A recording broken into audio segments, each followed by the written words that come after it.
Okay, now I want to find the maximum cases of AIDS within a certain domain. So let's go ahead and do this. I'm going to do this two ways. One is using a combination of the graphing and table menu, and another one is using the max-min program. So anyway, first, we've already have this equation copied over to the y1 area.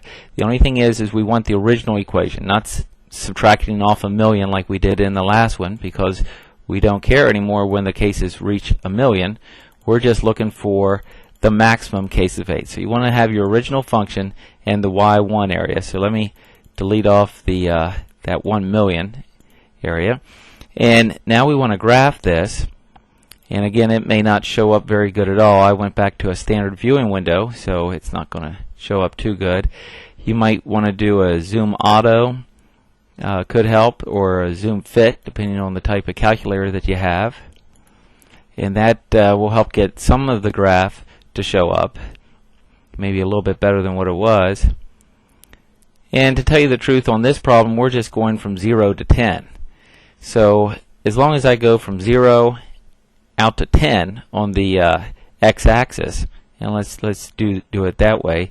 On the window, let's make sure we go at least out to 10, and maybe you could go a little bit farther than that if you wanted to.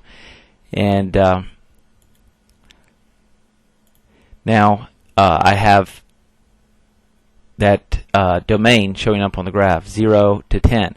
Well, the maximum from 0 to 10, you can see, is actually out here at 10. We do not have a local max in this area. We have a local min in that area, but not a local max. So to find out what the maximum is from 0 to 10, all you really have to do is go to the table menu and put in 10. I'll set my table so that I can put in values. It will ask me for what values to plug in. So I'll go to ask, and then I'll go to the table, and I'll just plug in 10,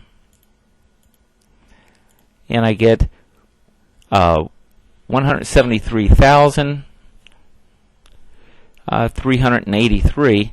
You could also check 0 if you wanted to, but it's definitely lower at 0. It's only 10,584. So, and since there's no local max in that area, that would be the answer to that. Let's drop down to this one. Find the I want to make these minimums here. These couple of problems.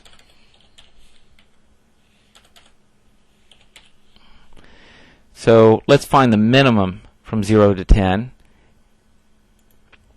So looking from 0 to 10, the minimum value at the endpoints is 10,584.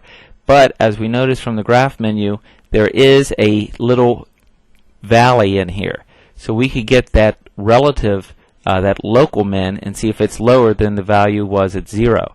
So let me do that. Let's go to second trace, and we'll go to min.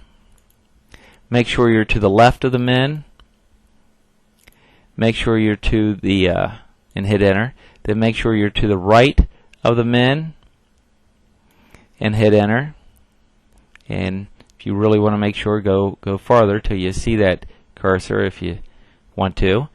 Make sure you're on both sides of that min, then hit enter, and it will tell you that there's a local min at 2.033, which would correspond to 1982.033, and it's negative 627.89, and that's definitely lower than that value we had for 0 in the table menu. So we compare these again. In the table menu, we had 0 was 10,584. So since the min that we had in the graph menu, negative 627, is lower, then we would say that the minimum on this domain is at the x value of 2.033, and the y value minimum is negative 627. Now you can keep doing that with all these problems. You have to get your maxes and local max and mins and check the endpoints on the table. And that can be pretty tough because, as we saw before on the graph of this function, it goes up high and curves around and comes back down. So you really have to do some zooming. So in the next video, I'll show you how to get the maxes and mins using the max-min program. Let me do maybe one more or two more here using the graphing method. I'll save that also for another for another video. So they get pretty messy in that area.